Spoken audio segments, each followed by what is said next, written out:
YouTube? Welcome back to another video with your boy TM, your new substitute teacher from TM University. And here with me today I have one of my friends from Italy.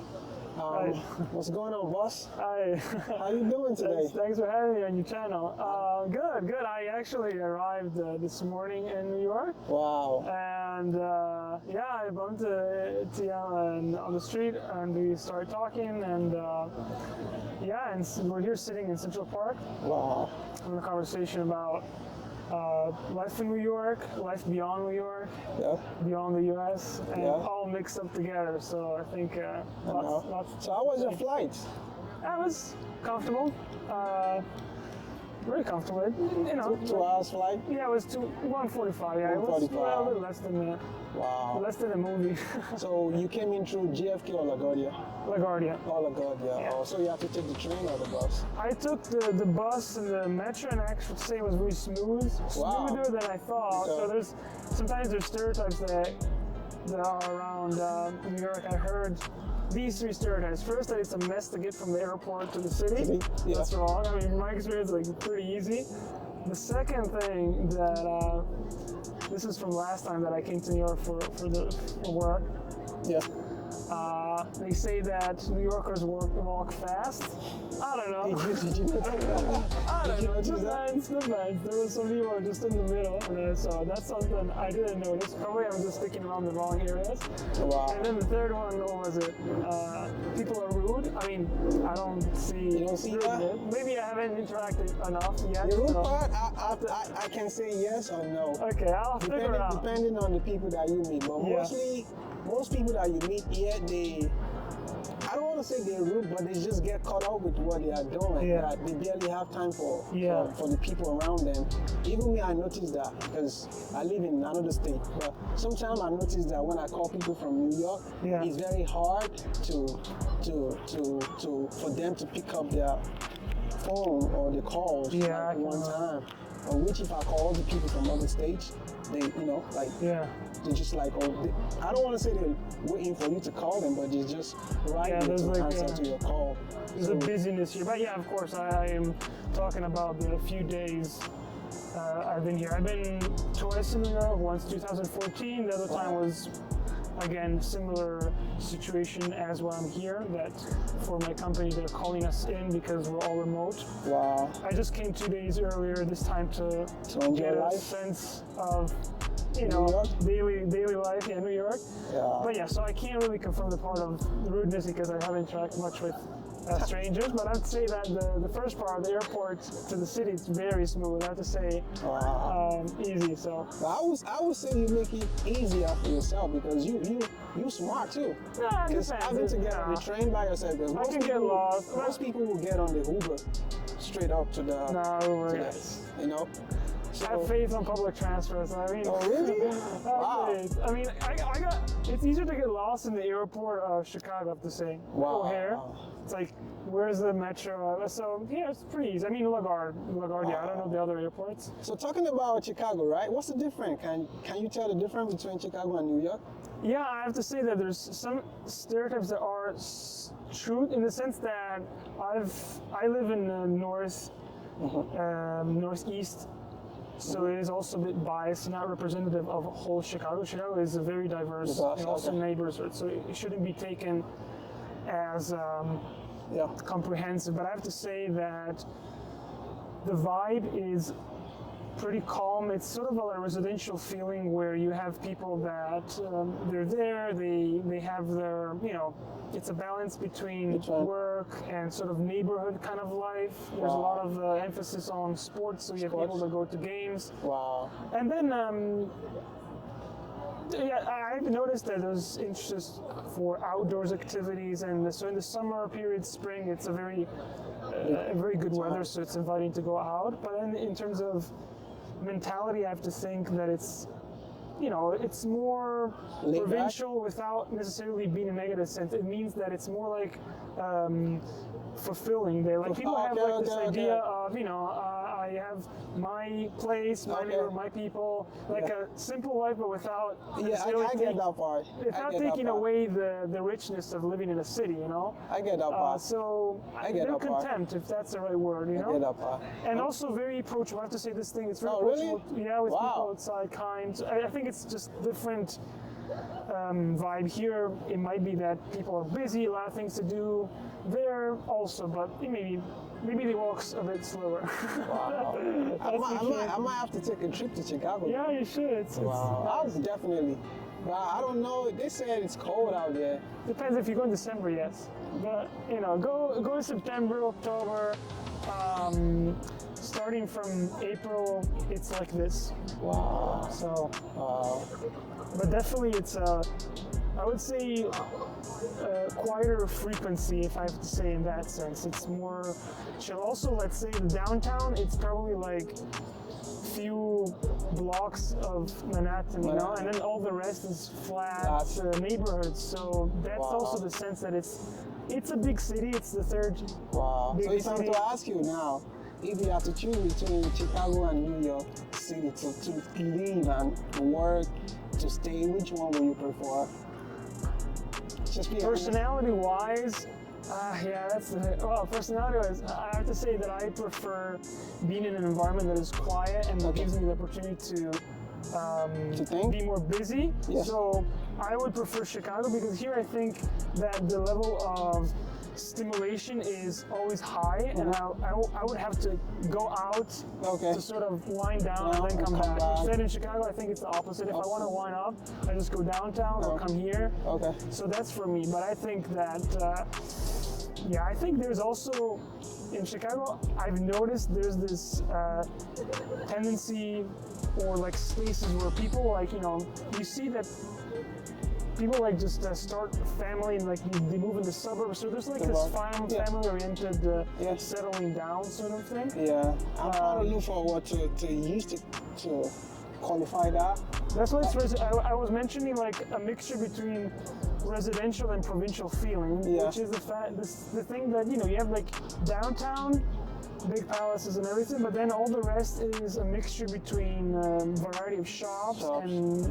And houses, so that's a mixture, I would say, that characterizes Chicago. I thought actually when I arrived in September that Chicago was like New York. It was this immense metropolis, which it is the case, but I don't understand now. I don't understand why people would compare Chicago to New York. It's completely different. One thing about can't even compete. I mean, Chicago doesn't compete with New York. So I don't know. Exactly. You're coming from Europe, right? I came from Europe. From Italy. I grew up in Italy, but I came from the Netherlands where I spent my last 2 years studying. Okay. In the south of the Netherlands. Oh. It's a really beautiful country, I have to say. It's one of the best I've been in terms of what it offers and what you can get. It's what?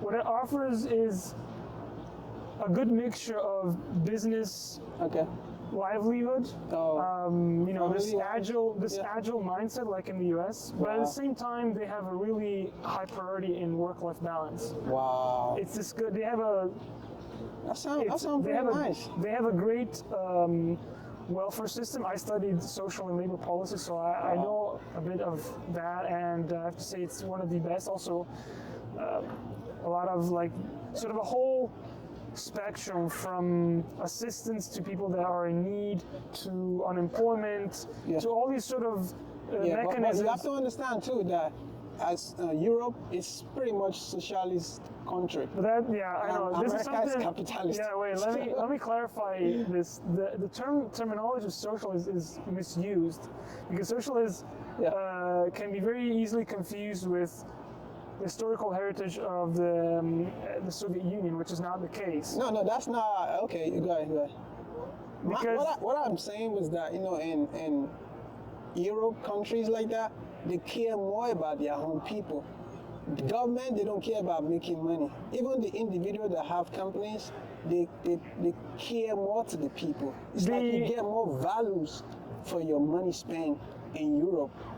Concerning what you say now, social welfare, right? Yeah, but at the same time, the thing is, there's also a very big difference that people maybe from outside Europe don't notice, is that inside Europe there's like a two spectrum. There's a divide between like Southern Europe, so-called pigs, Portugal, Italy, Greece, and Spain. Used to call like that because they tend to drag down. Pigs, Portugal, Italy, Greece, and Spain. This is like a derogative terminology used from European Union leadership to mention those countries that are overspending. But on the other side, you have that efficient part of Europe, which is northern countries, leading Germany, Netherlands, France, it's a midway, but then you have all Scandinavian countries, and they have a good mixture of efficiency where you have people that have, they have relatively good wages, right? But at the same time, they have social protection. So again, it's important to distinguish. Now, the thing is, what I have to say that influenced this conversation of saying, U.S. is capitalist and therefore maybe that's where you make more money, and Europe is socialist, that's where you want to retire. It's a bit more articulated than that, because you can also make good money in Europe in certain countries because they're very business friendly. Again, the Netherlands is very business friendly. The only thing is that the European Union in general has this problem that it's very has a lot of regulations, so it makes it hard for businesses to scale up. I was about to say that. So you have Spotify that they have like a limit on top of they can't go. Yeah, that's something that's documented. So that's one of the things that for me, that's one of the things that really make me say, okay, America is a capitalist and Europe, because in America you can make as much as you want. Yeah, it's also true though. They make it more open because they know you're going to pay taxes. But in Europe, whether you pay taxes to them or not, you still can. They still have some certain bar that, if you're individual, you're trying to make, I don't want to say certain amount of money, but they stick to their rules. That no matter how much money you're making, no matter how much tax you're going to pay us, this is the constitution of the land. We can change this for you. But in US, big billionaire, they could talk with the Congress and they sit down for hours and they will try to twist not twist, but just to amend it, to favor both sides. Yeah, that's why I think there's good things in both places. The only thing is, it depends. I think something I would invite Americans to think is, do not underestimate the value that there is in, for example, getting an education in Europe. It's very, very less expensive. Even the top universities. You see what we're saying now? This is important. Yeah, but this is important for an American person to understand. This is where I realized it is, how do I call it, fraud? No, it's just insane that people here pay this much as tuition. To go to school, It's, you can't justify it. You can't say it's fraud, but like, I don't know, you can't justify it. That's the language that people will understand. It's more or less like, I don't want to say you're robbing people, but it's something to understand. I would invite viewers and every friend that you have to really, just if you have like 10 minutes in the evening after dinner, just go online, go on these portals that are called like master portal. You should look also all the postgraduate or undergraduate degrees there are. There are also top universities like Italy has Bocconi. Wow. Then you have London School of Economics. You have these big ones. They're still cheaper than here, and the value that you get is incredible. So this is something to consider, that definitely the United States, I've seen it's very good for many things, but not all. And this is a bias that we have, that we sort of generalize that, okay, if there's, let's say it's very good, I think it's a good place to be an entrepreneur in the United States. It's just facilitates, but it doesn't mean that it's good for everything else. That's also the danger that occurs to doing the opposite conversation, that, Europe, they have good welfare, therefore you will have a great life wherever you live. No, you have poverty also in Italy. It's just that you would rather want to be a poor here in Italy rather than here. So it's not that it's totally great and totally bad. So what you said reminds me of what my sister said, because she was in London, right? And she said, even though that people in London are not rich, and they don't have a lot of money. But the quality of their money, what they get back for what they spend, what more compared to what you spend and what you get back in US. Because he went on a train, right? And the Metro card was like it looks like a debit card, like very thick, like but here in New York, the Metro card is just like it's made of the cheapest quality. You understand? The Metro card over there, you could hold it for as long as you want. All you just need is just to reload the card. What you say now, you say Metro card, you can throw it away. But over there, they barely throw their Metro card away. Then there's so much to say, and you can go on for hours. The thing is that I would just consider, I would invite people to come? Not to go, but just to step out from this idea that the US is an exception, because there's really a lot of things here, both as in Europe, right? There's some things that it's just very detrimental to assume that it's the best, or this is all there is. I would say you have to go out and it's not good to assume that this is all there is, because there's much more. For example, what I've noticed here, there's different topics. For example, at least where I am, there's no recycling. I was really surprised. They have, but it's just to the minimum. You just put everything in Chicago? Yeah, in Chicago. To the minimum. They have it a lot in It's disturbing. Okay, you have that. That's a lot. Very disturbing, because I've been used to recycle. But also, apart from that, it's not just the idea of recycling. It's also a whole mentality of saying, okay, I'll just buy it, throw it away, and buy another one. But sometimes when I walk along New York, I take pictures. I will see TVs, like the one I took there